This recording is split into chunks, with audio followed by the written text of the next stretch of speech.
Hola, hola, ¿cómo están? Buenas noches. ¿Quién anda por ahí? Ya estamos en vivo. ¿Cómo están? Bueno, buenas noches para los que se encuentran del otro lado del mundo como yo. Buenas tardes allá en México. Qué gusto estar aquí con ustedes una vez más. La verdad, es un placer poder compartirles más información que nos va a ser de mucha utilidad para nosotros como padres, para nuestros hijos.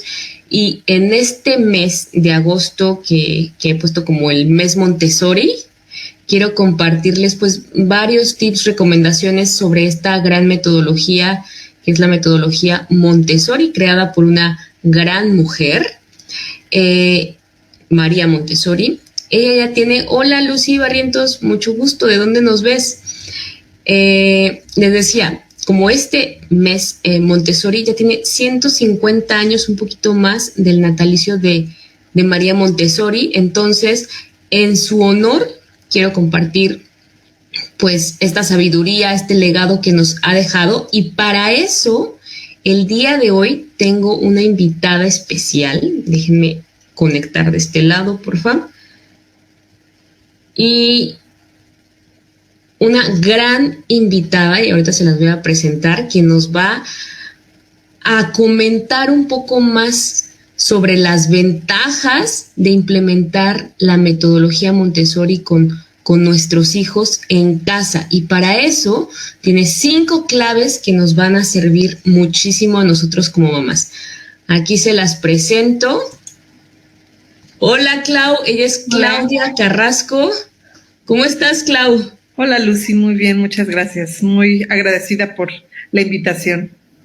Ay, pues a ti muchísimas gracias por estar aquí acompañándonos.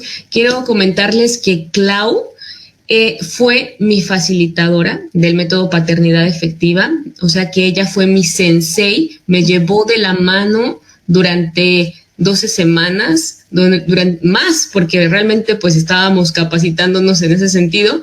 Entonces, durante un largo tiempo me acompañó para descubrir mi sabiduría paternal. Entonces, Clau también es facilitadora del método paternidad efectiva, ella es guía Montessori. Y cuéntanos más de ti, Clau, porque tienes varias otras especialidades. Pues gracias Lucy. Sí, yo soy guía Montessori de nido de comunidad infantil. También estoy especializada en crianza consciente y gestión emocional, tanto en la familia como para los pequeños.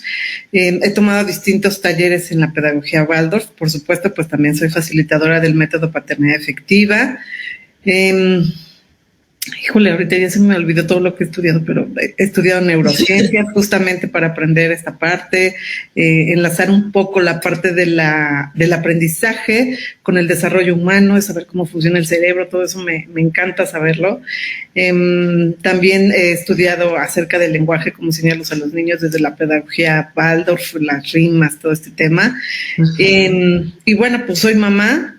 Soy esposa, tengo 2 hijos, un hijo de 14 y otro de 16 años. Y pues soy abogada también. Estudié leyes saliendo de la preparatoria acá en México, pues lo que estudié fueron leyes. Entonces, pues aquí estoy, muy agradecida y muy contenta de esta invitación. Pues muchísimas gracias, Clau, por estar aquí. Y qué bueno que se están conectando. Lucy de la Ciudad de México, hola, ¿cómo están los que se están conectando ahorita?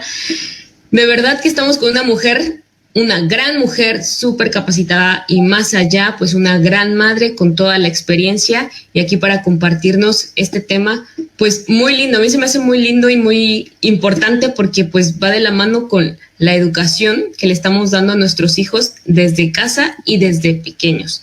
Entonces, Clau, ¿nos podrías platicar un poquito, o sea, cuáles son las ventajas de implementar la metodología Montessori? Y también un poquito para quienes no comprendan, o sea, ¿qué es la metodología Montessori en sí?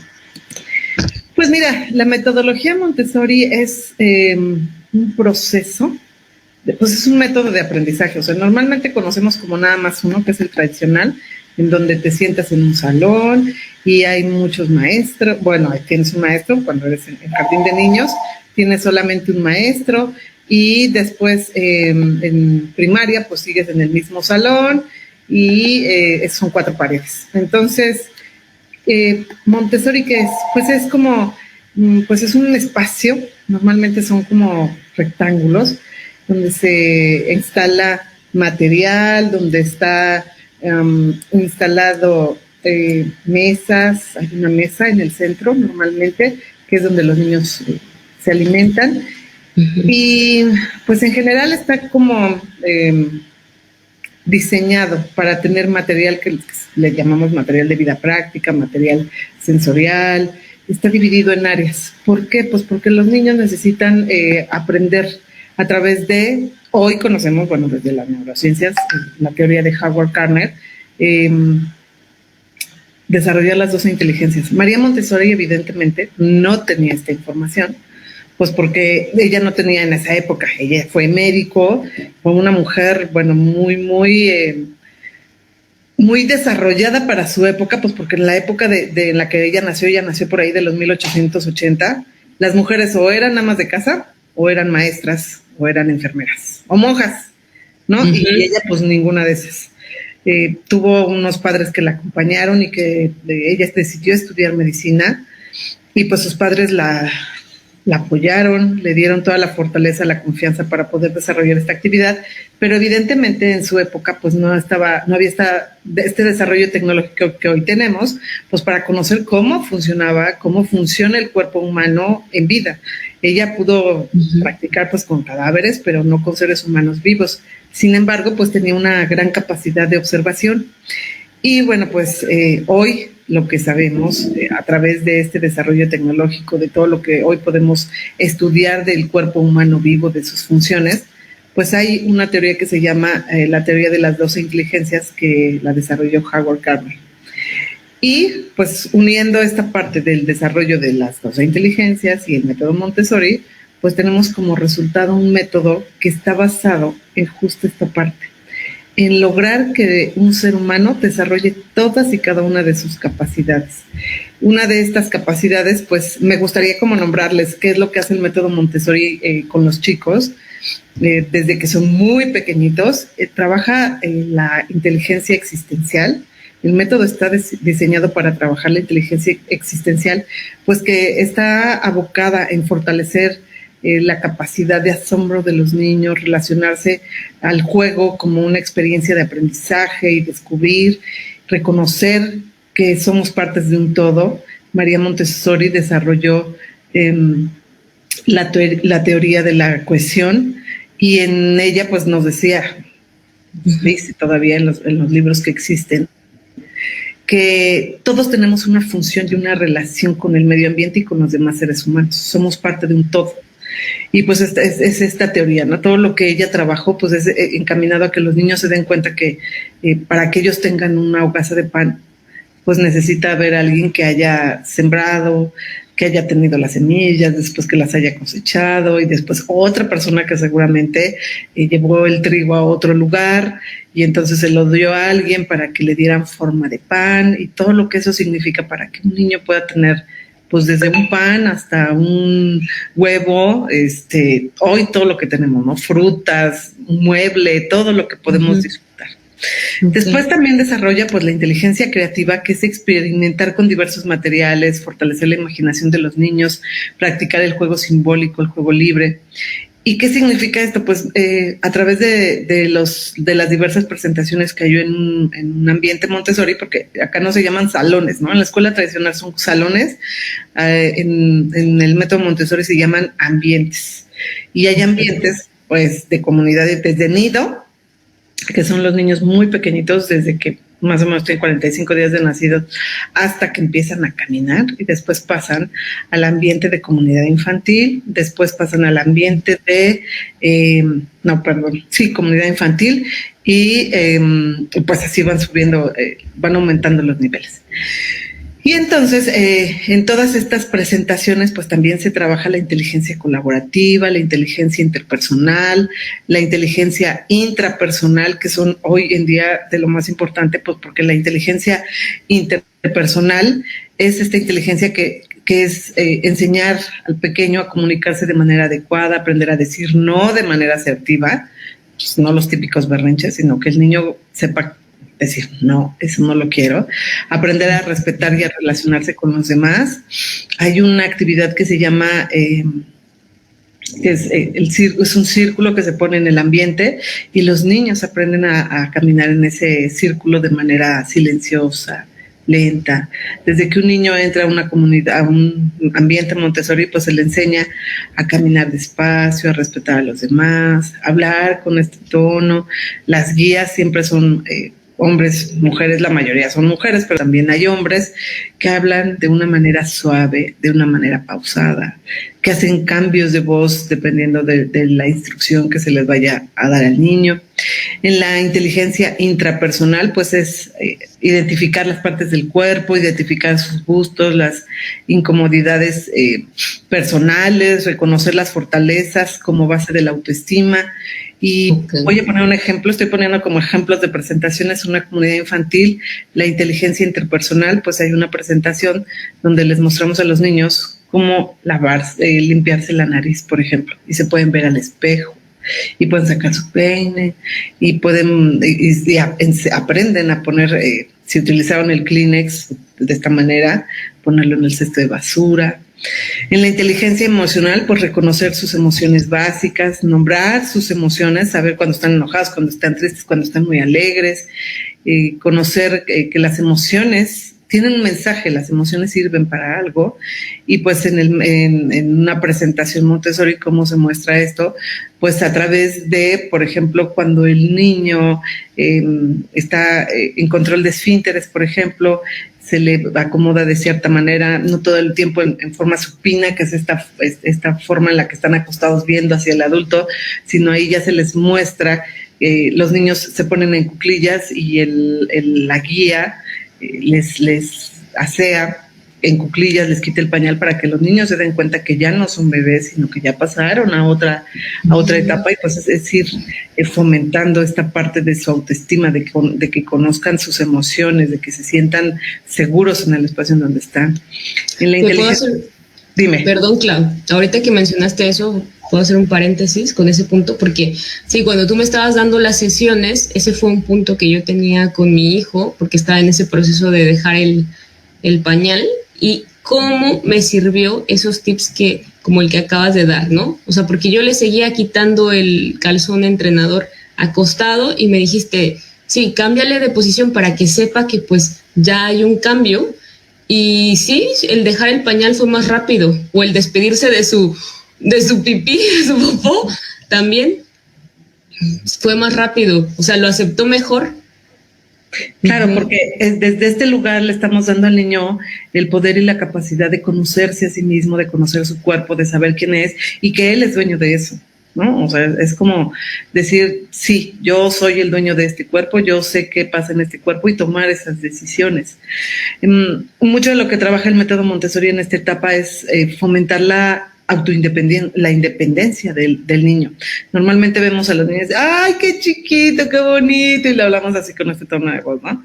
Normalmente lo hacemos por cariño, pero el niño desde ese lugar no alcanza a identificar el lenguaje, por ejemplo. O sea, en el método también se trabaja, en el método Montessori, la inteligencia lingüístico-verbal, y entonces, ¿a través de qué? A través de decirle al niño las palabras, justo hablar de esta manera pausada, lenta, pero muy puntual, y como de alguna manera hacer como acentuación en las emociones, ¿no? Cuando estoy triste y lloro, y no es, o sea, cuando estoy triste no estoy sonriendo, ¿verdad? Cuando estoy enojado tampoco estoy sonriendo, ¿no? Es como mostrarle a través de nuestro lenguaje corporal qué pasa, qué sentimos, y que esas emociones, como dije hace un momento, pues tienen un mensaje, no alguno, tienen un mensaje.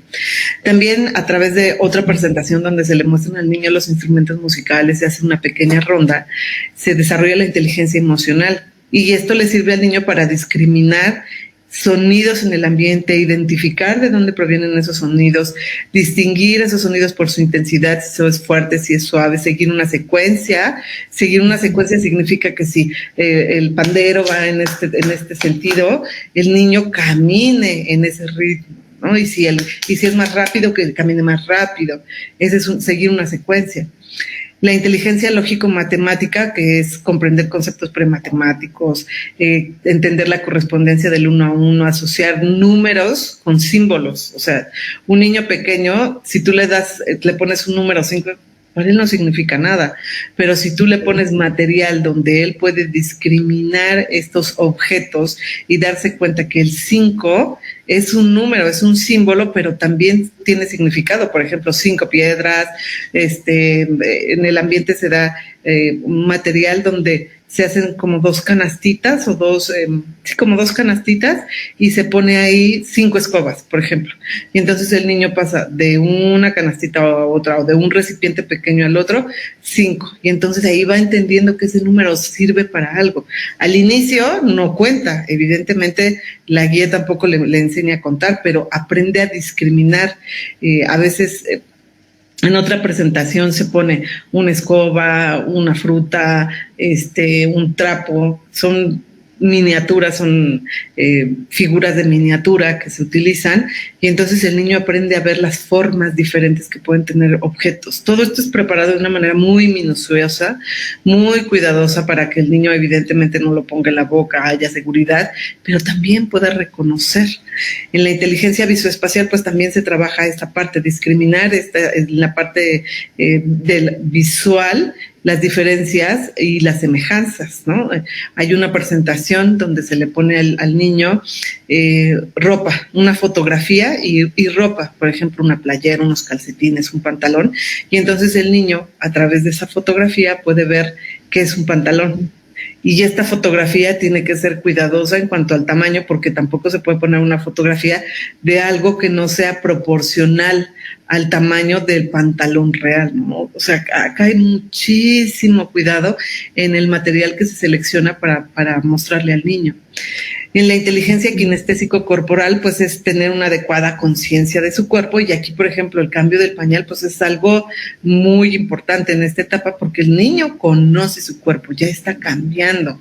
También controla los movimientos de su cuerpo, manteniendo el equilibrio, y esto a través de este ejercicio, de esta presentación que les platiqué hace un momento, de decirle al niño, por ejemplo, en el ambiente hay un espacio para el movimiento, y cuando entras a ese espacio, pues no usas zapatos, por ejemplo, y entonces que el niño se siente y él mismo se ponga los zapatos, se los quite, se cambie la ropa, que pueda levantar el plato en el que come y ponerlo en el fregador o en el trastero, como se dice en otros países, ir levantando sus cubiertos. Esto es parte de desarrollar la inteligencia kinestésico-corporal. ¿Por qué? Porque conoce su cuerpo, sabe utilizar de manera adecuada ambas manos al realizar actividades o los instrumentos de trabajo, las herramientas, lo que haya. Y en la inteligencia naturalista, que es otra de las inteligencias que se trabaja en el método Montessori, pues está el conocer el ambiente.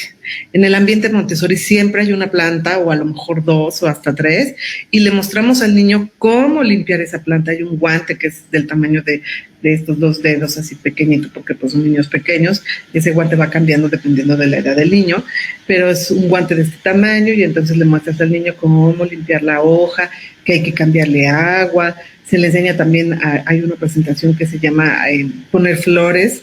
El niño sale fuera del ambiente, normalmente hay una maceta o varias donde hay plantas con flores, el niño las corta y le pones distintos floreros de distintos tamaños, de distintas características, unas tijeras, una canastita, y entonces el niño sale y corta las flores, y ahí pues se trabajan varias inteligencias, no nada más la naturalista, ¿no? En algunos ambientes ponen una tortuga y se rola como que el niño cada día le pone de comer a la tortuga, se le enseña qué cantidad para no lastimar a la tortuga, cómo se le cambia el agua. Pues son muchas las presentaciones que hay dentro de un ambiente Montessori, y tienen como objetivo, hoy lo conocemos, vuelvo y repito, María Montessori no tenía idea de esto, nunca lo describió así. Sin embargo, pues que mostró hoy en día que el método Montessori está profundizando en el desarrollo y la estimulación de las 12 inteligencias que tenemos los seres humanos. Wow. Fíjate esa parte, qué interesante. O sea, además de todo, ya nos dice una clase de, sí, las 12 inteligencias que ahora también se está volviendo como más, cada vez más conocido, ¿no? Claro. Y cómo poder apoyar a nuestros hijos, porque bien sabemos que a lo mejor no todos son buenos para cierta actividad, a lo mejor no todos van a ser buenos para matemáticas o para música, pero con esto sí podremos saber cómo apoyarlos desde pequeños para que también puedan desarrollar de manera sana, pues un poquito de todo, ¿no? O sea, ¿qué es lo que les falta? Y fíjate, Lucy, me gustaría hacer como recalcar esta parte. Todos tenemos las 12 inteligencias, pero normalmente tenemos una que es predominante. Entonces, en la escuela tradicional, si es un niño que tiene como predominancia de la inteligencia lógico-matemático, pues ya la armó, ¿no? Porque es lo que se estimula y lo que más se trabaja en las escuelas tradicionales. Pero si resulta que es un niño muy musical, pues ¿cómo va a aprender música? ¿Cómo va a aprender matemáticas? ¿Cómo va a aprender español? Y sin embargo, la música tiene muchísimas matemáticas y tiene muchísimo de esta parte del lenguaje, del desarrollo del lenguaje, de discriminar sonidos, que sirve para el resto de las inteligencias. ¿Por qué es tan poderosa o tan saludable la pedagogía Montessori? Porque es integral. No ve al niño separado así como que la cabeza esté en un lado. O sea, por ejemplo, ese niño, hoy que muchos dicen, es que este niño es este trastorno, déficit de atención. Es que este niño no se concentra. Bueno, o hiperactivo, ¿no? O hiperactivo. Es que no se concentra. Bueno, no se concentra de acuerdo a un estándar de la inteligencia lógico-matemático, pero ¿qué tal que te pones a investigar, a hacer una observación muy objetiva de ese niño y resulta que ese niño es muy kinestésico? Y entonces, ¿qué va a hacer en un ambiente Montessori? Por ejemplo, hay una presentación para lavar los trastes. Pues ese niño va a lavar trastes porque todo el tiempo va a estar en movimiento, todo el tiempo va a tener agua en las manos. Eso le va a dar sentirse seguro, sentir libertad de movimiento. En el ambiente Montessori, pues esa es otra de las características, que el niño puede elegir qué presentación va a trabajar el día de hoy, con qué material, a cuál material se va a dedicar, cuál le va a dar uso. Y eso no pasa en una escuela tradicional. Entonces, por eso es integral, porque ve a los niños como un todo. Independientemente de la predominancia que haya de acuerdo a este desarrollo de las 12 inteligencias, independientemente de cuál sea su predominancia, ese niño va a ser estimulado en las 12 inteligencias y claro que él se va a sentir seguro y tranquilo, pues porque hay una presentación, hay una actividad que él pueda realizar de acuerdo a esa inteligencia, que no es que la traiga, más bien que se la pongan, sino ya nacemos así. O sea, es como, ¿por qué tienes los ojos negros? Pues así nací. ¿Por qué tienes la piel oscura? Pues porque así nací. Igual pasa con las inteligencias, así nacemos. Uh-huh. Sí, exacto. Y eso también que acabas de comentar es bien importante. Ya me tocan el tiempo. Ay, perdón. Sí, perdón, mi perro. Perdón. Ya avisó también. Ajá. Oye, pues sí, o sea, esta parte de observación, o sea, porque María Montessori tuvo esta capacidad de ponerles atención y observar a los niños. Entonces nosotros como madres estando con nuestros niños, así sea el tiempo ahora que van a entrar a la escuela, así sea poco tiempo, o sea que les dediquemos esta parte de observación para ver cómo los podemos estimular. Y ahora, ¿cómo podríamos implementar esta metodología en casa? ¿Cuáles son esas claves que nos pueden ayudar? Pues la primera que les puedo compartir, pues es observar a tus hijos de manera objetiva. O sea, reconocer que nuestros hijos tienen ciertas características, porque a veces comparamos mucho, Lucy.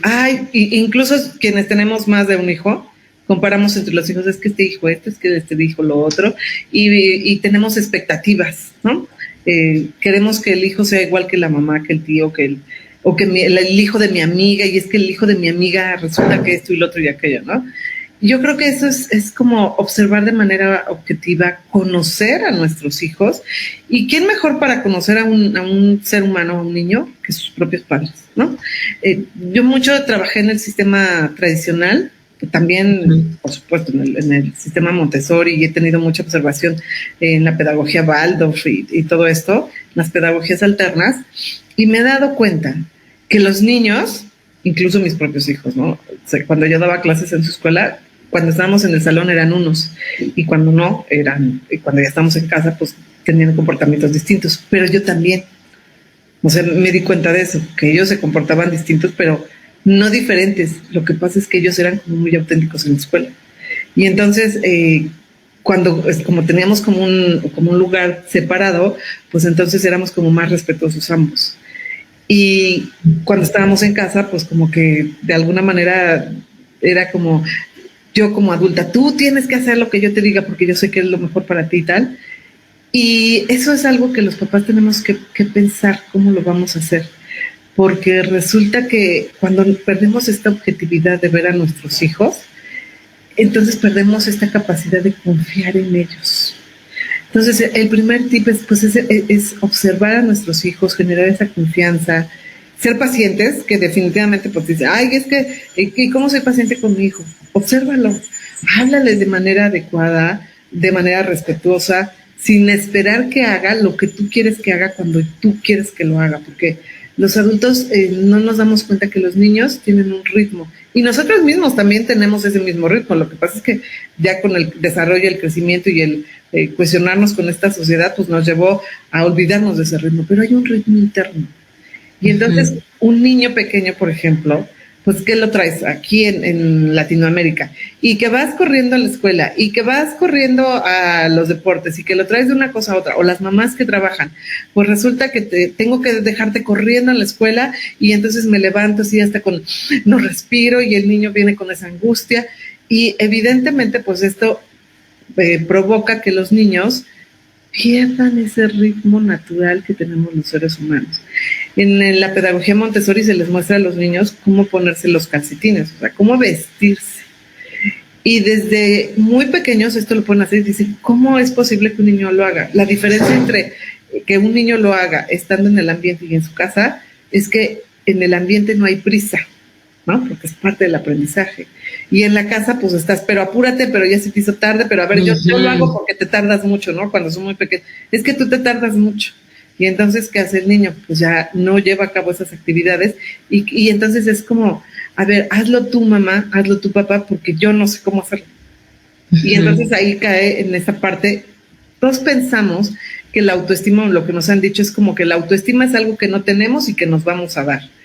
Todos nacemos con autoestima, más bien lo que pasa o lo que sucede en realidad es que la autoestima es como que le pusieras lodo, ¿no? Barro, como se dice en algunos otros países, y lo cubrieras.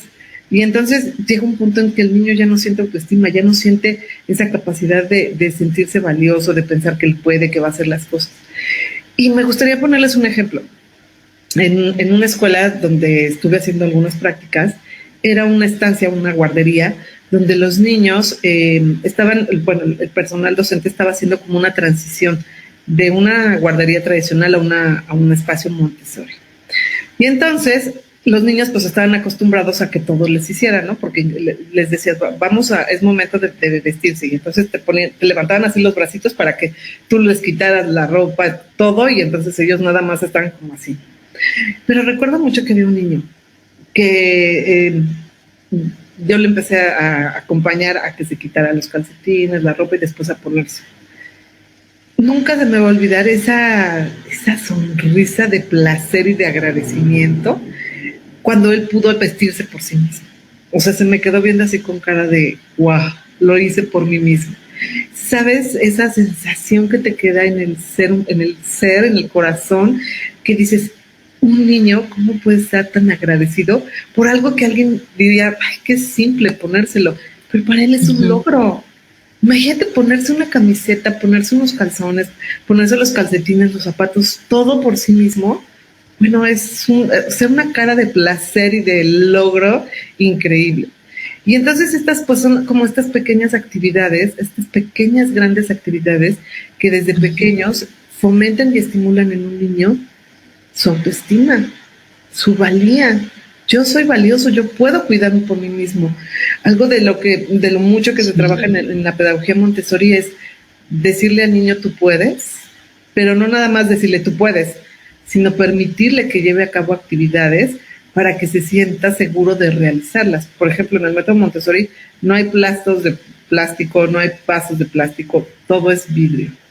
Y si algo se cae, se le enseña al niño que él no se acerca, que un adulto lo recoge, y entonces el niño ahí está como teniendo esta capacidad de asombro porque se da cuenta que las cosas se rompen, ¿no? Y se da cuenta que él puede llevar un plato y que si se cae, no es como, ¡ay, lo tiraste!, sino la guía voltea de manera muy amorosa y dice, ¿qué pasó? Y entonces el niño dice, se rompió, ok, y ya saben que todos se hacen a un lado, la guía llega, recoge el vidrio o la coguía, y entonces continuamos con lo que sigue, ¿no? Porque es parte del aprendizaje, equivocarse es parte del aprendizaje. Entonces, pues yo lo primero que les diría es observen a sus hijos, conózcanlo, generen estos lazos de confianza y promuevan en ellos la autoestima, porque lo primero que un ser humano necesita para saber que es valioso es cuidar de sí mismo. Pues una persona que sabe que cuida de sí mismo puede con lo que sea en el mundo. Exacto. La segunda clave que me gustaría platicarles pues es reconocer el error como parte del aprendizaje, porque normalmente estamos muy acostumbrados a que nos equivocamos y es como si hubiéramos matado a alguien, ¿no? O sea, en lo que nos equivocamos es como si mataste a alguien. Y en el método Montessori es equivócate. El error es parte del aprendizaje, y cuando un niño asume que el error es parte del aprendizaje, normalmente son niños y niñas, por supuesto, que son muy seguros de sí mismos y se atreven a tener retos sanos, ¿no? Además eso, saben discriminar muy bien qué es lo que les hace bien y qué los pone en peligro, que esa es otra cosa muy importante que los seres humanos a veces no tenemos, ¿no? Y entonces los niños aprenden estos retos sanos, se confrontan con ellos, son niños que desarrollan muchísimo esta capacidad de frustración, pues porque están acostumbrados a que equivocarse no es ni bueno ni malo, es parte de ser y del aprendizaje, e interiormente lo que genera es una sensación de confianza, de yo puedo. La tercera sería como esta parte de generar esta sociedad por cohesión, mostrarles a nuestros hijos desde que son muy pequeños que todos tenemos una función en el mundo y en la familia, ¿no? Empezando por este primer núcleo que es la familia. Y yo les digo mucho a mis hijos este ejemplo, y es como las algas, ¿no? En el mar, en el fondo del mar debe haber siempre algas, porque las algas tienen una función. Si hay muchas algas, eso genera desequilibrio, pero si hay pocas algas, también genera desequilibrio. Si falta una alga, entonces hay desequilibrio, pero si sobra otra alga, también hay desequilibrio. Entonces, ¿qué pasa en una familia?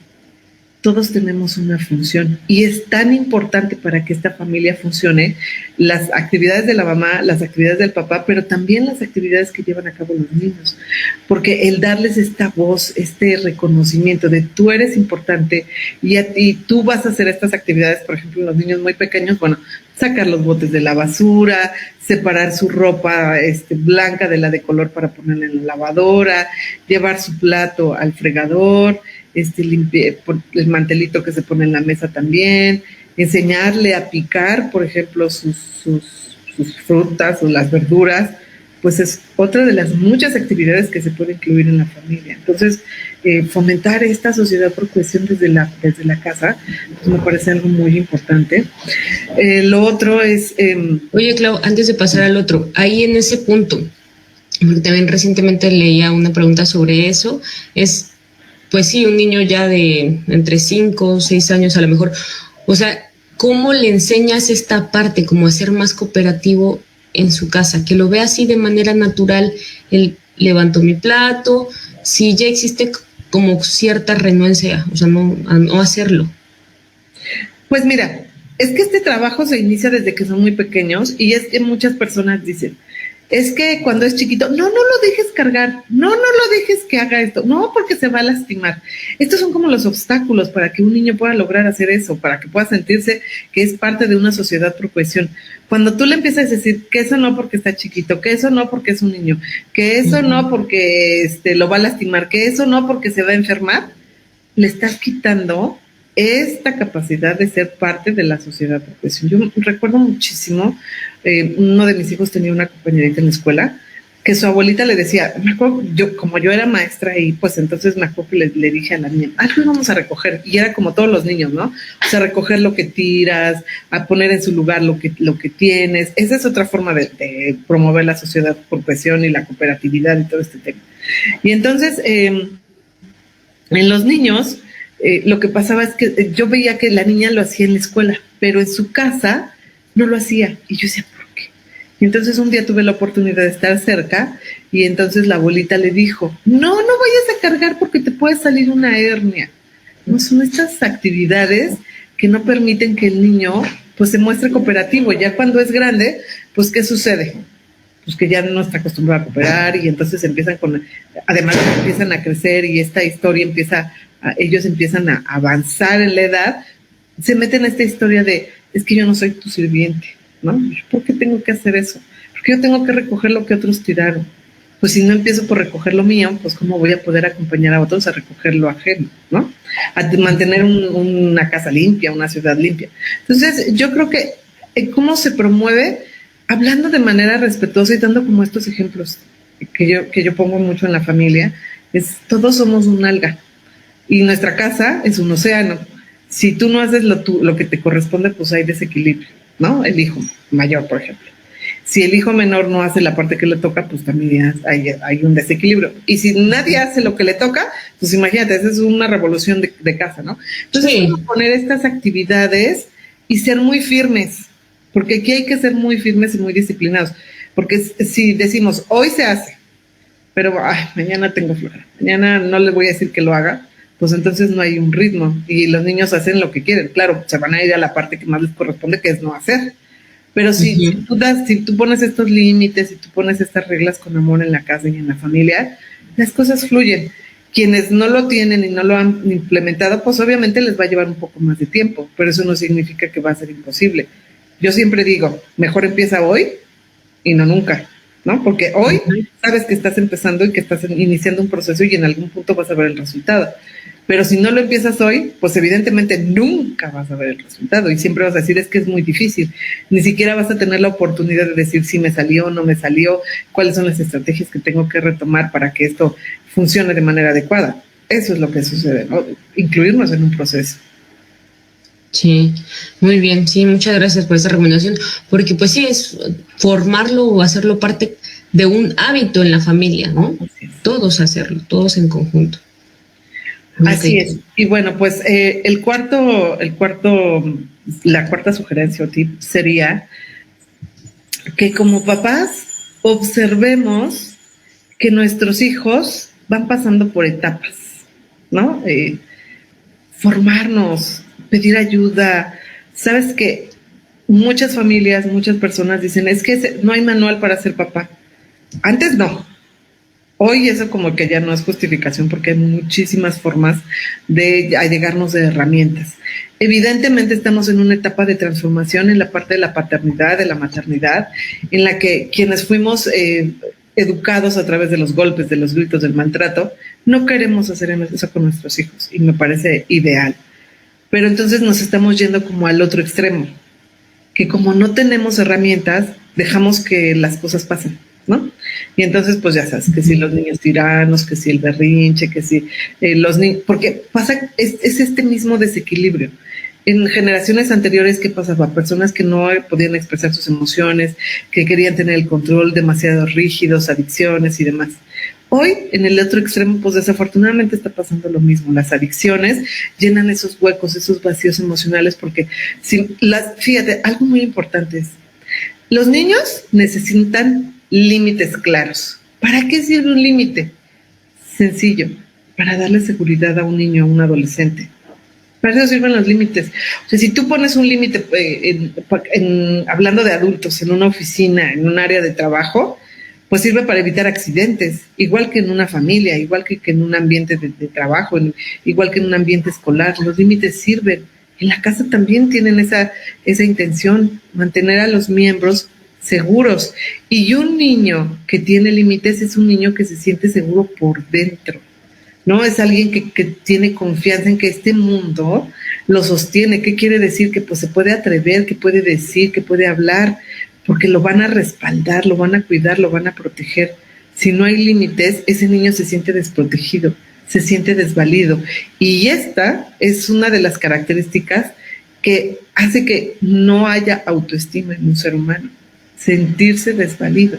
Fíjate lo importante que es esta parte de equilibrar y buscar ayuda. Yo siempre digo, hay que buscar ayuda. Yo no tengo todas las respuestas.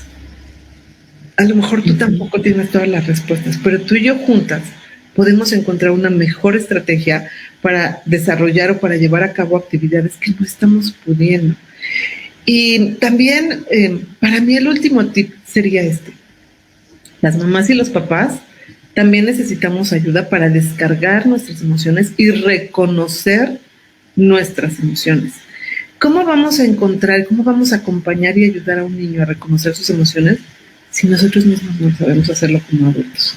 O sea, yo me he encontrado a mí misma sintiendo mucha felicidad sin expresarla, ¿no? Y yo lloraba porque estaba feliz, pero lloraba porque estaba triste, pero lloraba porque estaba angustiada, pero lloraba porque estaba enojada, ¿no? Entonces, no reconocer mis emociones me llevaba a no poderlas expresar.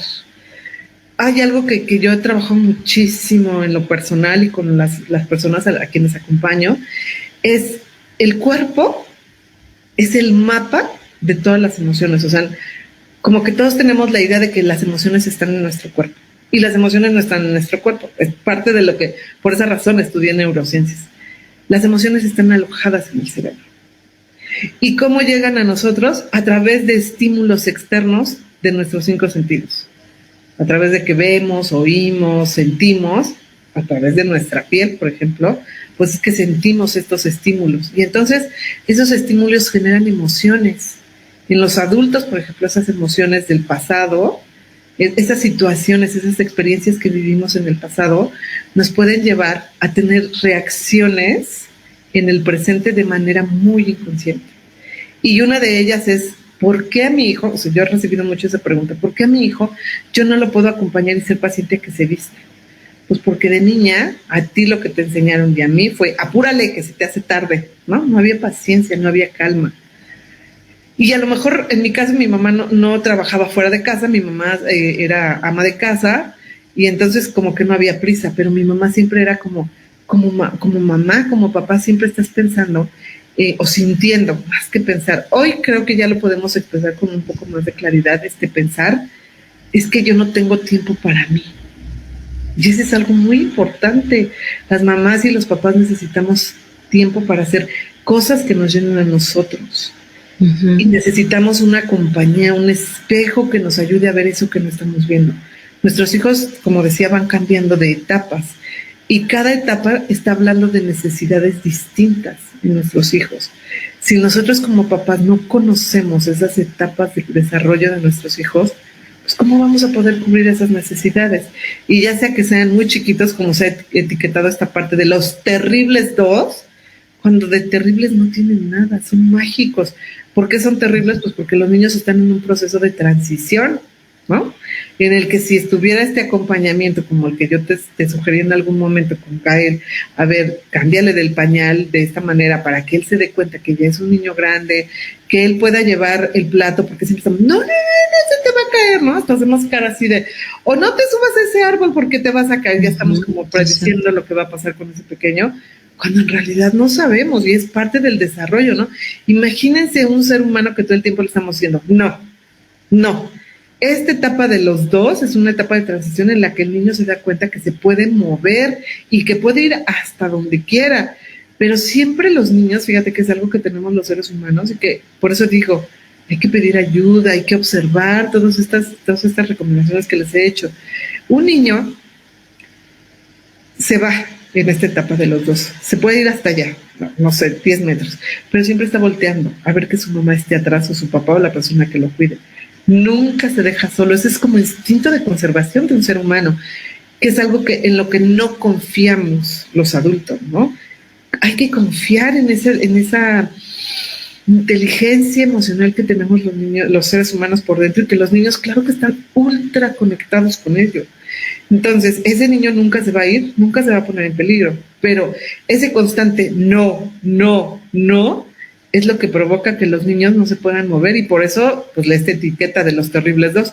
Imagínate un niño que quiere saltar, que quiere conocer, que quiere tocar y todo el tiempo le estás diciendo que no, evidentemente va a estar enojado. Pónganse en el lugar de un niño hoy como adultos. Sí, pobre. Quiero tomar agua, no. Quiero ir a trabajar, no. Quiero dormir, no. Quiero cambiarme de lugar, no. O sea, ¿qué No, sí. En el trabajo, quiero pararme, no, quiero comer, no puedes comer. No, exacto, está ¿no? cañón. En esta etapa de confinamiento justo que vivimos, pues este momento en el que no podía salir, ¿cómo nos sentíamos apretados, no? ¿Por qué no puedo salir? ¿Por qué no puedo moverme? ¿Por qué no puedo hacer, no? Una vida normal, rutinaria. Bueno, pues así se sienten los niños y así se sienten los adolescentes. Y por eso viene toda esta rebeldía. Por eso vienen todos estos berrinches, que los berrinches pues se dan en todas las etapas, pero si nosotros acompañamos a nuestros hijos desde este lugar, entonces confiamos en que nuestro hijo se va a aprender a cuidar. Nosotros no vamos a estar siempre para protegerlos y para cuidarlos, pero, perdón, lo que sí vamos a poder hacer es darles las herramientas para que ellos aprendan a cuidarse, para que ellos aprendan a protegerse, que sepan que dentro de ellos está esta capacidad de decir no. ¿No? Y empieza desde pequeños, porque ¿qué hacemos cuando son los niños pequeños? Como adultos, saluda a fulanito, él nunca lo ha visto, y entonces, salúdalo, y el niño no quiere, y empezamos a regañar al niño, pero ¿por qué no saludas? Porque no lo conoce, así de sencillo, ¿cómo va a saludar a alguien que no conoce? Y tú los etiquetamos como claro, maleducado, ¿no? Cuando tienen 2 años. Exacto. Y viene en nosotros como adultos ay, ¿qué van a pensar de mí? No, a lo mejor no viene en automático, pero si yo soy una mamá que no le dice a mi hijo que salude a un adulto, entonces soy una mamá que lo está apapachando, o que no sé ponerle límites, o que lo estoy haciendo maleducado. O sea, todas esas ideas, todas esas creencias aparecen en nosotros y generan que poco a poco vayamos bloqueando el impulso natural de vivir de un niño. Si un niño ve a esa misma persona 20 veces, en algún punto va a saludar. Él va a aprender a saludar porque se da cuenta que los adultos a su alrededor saludan, ¿no? O sea, son como estas cosas que son como muy básicas, pero hacen que un ser humano crezca con autoestima, que no tenga este lodo su autoestima y que confíe mucho en él, que se atreva, que busque lo que le gusta, que conozca, que se relacione de manera adecuada con el ambiente, hablando de seres humanos y de seres vivos en general, ¿no? Que no haya destrucción. Ay, Clau, pues perfecto. O sea, nos has dado una super clase. De verdad se nota toda tu preparación, tu experiencia como mamá y sobre todo estos temas. Además de Montessori, ya nos hablaste aquí también de la neurociencia, de la paternidad efectiva, todo. Una clase de super crianza. De verdad, qué padre. Yo creo que las mamás que están ahí escuchando están así como, ¡oh! Sí, tanto aprendizaje y tanto por implementar y nos has dado estas bases, pues sí, o sea, estas bases fuertes para, más allá de implementar la metodología Montessori, o sea, yo creo que también cualquier actividad, o sea, desde observar a nuestros hijos, lo que nos decías, y antes de dar las otras claves, si tienen alguna duda, por favor, escríbanos. Aprovechen que está aquí Clau para contestarnos. Esta parte que decías que el error, ¿no? El error es parte del aprendizaje y debemos de verlo más natural con los niños, ¿no? Que no se espanten, no pasa nada, es parte, hasta nosotros mismos nos equivocamos. La tercera que nos comentabas, que es generar una sociedad con cohesión. Y pues sí es cierto, ¿no? O sea, somos parte de una sociedad, somos parte pues de un todo y cada uno tiene su rol y sus responsabilidades. Enseñarles a nuestros hijos pues eso en conjunto, en familia. Formarnos como padres, prepararnos, sí. O sea, ese también es un tema que traigo mucho y el otro día estaba pensando, o sea, mucho nos capacitamos como personas de sí, voy a ser, ¿no? Tú estudiaste para abogada, leyes, yo ingeniería, estudiamos, pero en el momento de a ver cómo vamos a criar y educar a un ser humano, pues para eso, pues no estudiamos cuando es una tarea súper importante. Entonces, qué buena recomendación esto de prepararnos, buscar, pues sí, la ayuda necesaria Y la otra, reconocer y descargar nuestras emociones. Yo me acuerdo en una sesión que tuvimos Clau y yo, que le decía, no me acuerdo por qué me sentía triste en ese momento, y le dije, no, es que no quiero llorar enfrente de mi hijo, ¿no? Porque te enseñan a guardarte las emociones o reprimirlas a veces. Y bien tú me dijiste, pues llora, ¿no? Así como que, ¿qué tiene que te ve? O sea, enséñale que es natural el estar triste y que se vale llorar. Y te acompañará, y cuando él esté triste tú lo acompañarás. Y desde ese momento es así como que no tengo pena ni miedo. Si estoy triste y me ve y me acompaña y ok, pero pues ya pasó, ¿no? Y si él llora también. O sea, qué padre eso de reconocer y descargar, claro, de manera sana nuestras emociones. Hay que saber descargarlas también. Claro. Entonces, ¿algo más que quieras agregar, Clau? Pues en general, como darnos cuenta, fíjate que he estado pensando mucho que el mundo sería otra cosa muy distinta si tan solo uno de estas claves que yo les he podido compartir se llevara a cabo, que es la pura sociedad por cohesión, que es darnos cuenta que nosotros somos tan importantes para que funcione el planeta como el resto de las personas y que cada uno tenemos una misión especial, ¿no? Hablando del tema de las 12 inteligencias, es como siempre o por lo menos en mi generación y generaciones anteriores, era como descartar a todas aquellas personas que eran diferentes, ¿no? Discriminar. Yo siempre he dicho, la discriminación se va a acabar cuando, la discriminación en todos los sentidos, ¿no? En el aspecto económico, racial, social, de género, todo eso se va a terminar el día que comprendamos que todos tenemos una razón, que todos tenemos una misión y que cada uno tiene una misión especial y que si estamos en este mundo es porque tenemos una misión que cumplir y que llevar a cabo. Y puede que, como tú y yo, que somos facilitadoras del método, pues ambas somos facilitadoras del método, pero desde un lugar distinto, ¿no? Y tú tienes una misión distinta a la misión que tengo yo. Creo que ayudarles a nuestros hijos a reconocer esa misión especial y hacerlos sentir especiales por esa misión, cuando no digamos a nuestros hijos, no, es que tú tienes que ser abogado, ingeniero, administrador, médico, y no nada de que seas músico, de que seas trapecista o de que seas artista de canto, de alguna, o que seas biólogo, porque siempre vienen como las clasificaciones, ¿no? Esto no, esto sí, esto no, esto sí.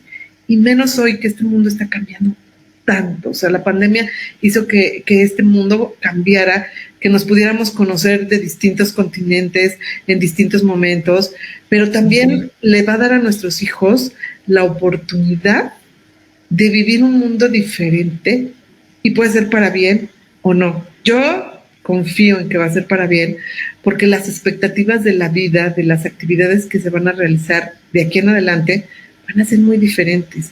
Y eso significa que cada día más se llena como este mundo de encuentra tu misión especial. ¿Para qué llegaste a este mundo?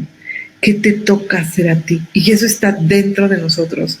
Escuchar este llamado a hacer lo que nos da para servir a otros. Porque cuando tú te sientes lleno, cuando tú te sientes feliz, cuando tú te sientes completo, y entonces viene el servir a otros, el dar a otros.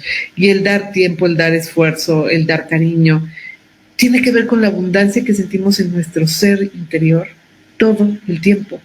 Pero cuando estamos viviendo en actividades que no nos gustan, en actividades que no disfrutamos, en las que no hay placer, no hay abundancia, porque solamente estamos pensando en qué vamos a hacer mañana cuando no estemos aquí. ¿O qué hicimos ayer cuando ya no estábamos aquí? No disfrutamos lo que estamos haciendo el día de hoy. A mí me parece que es una muy buena oportunidad para reflexionar sobre qué quiero para mí primero como adulto y cómo quiero y qué valores quiero entregarle a este ser humano.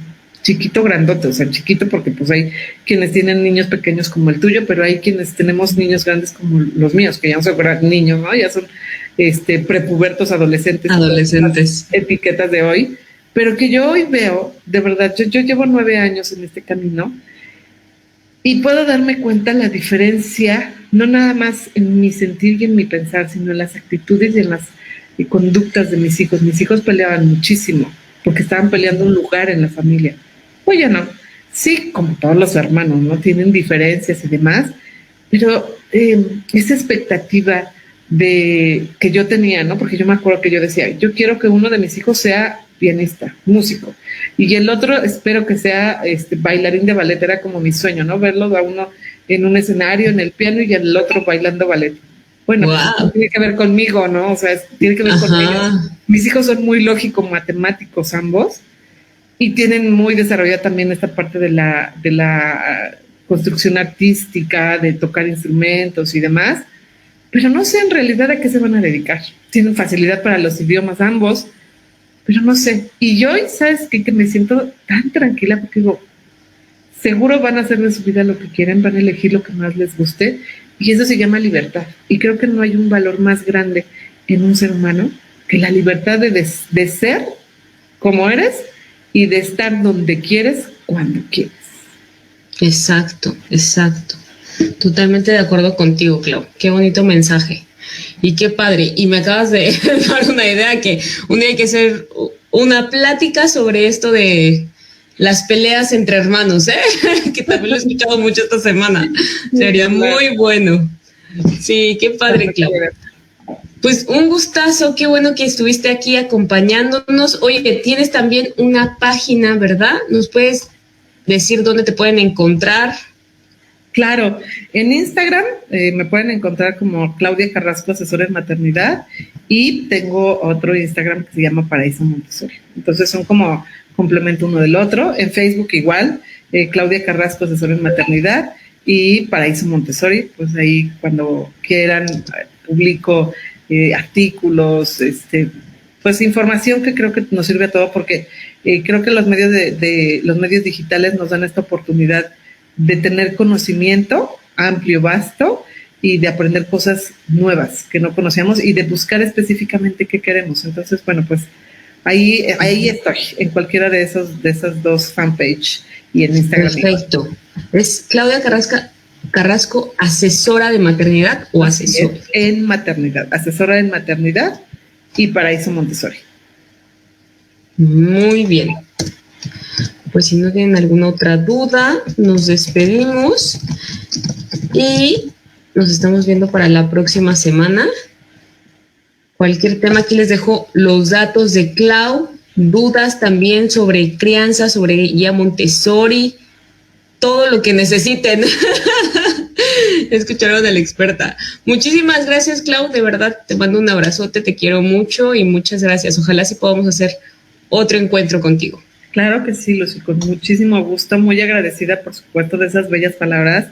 De verdad me da mucho gusto dedicar siempre en la formación Montessori, decían mis guías, siempre decían, es que yo estoy dejando un legado en cada una de ustedes cuando nos estábamos formando.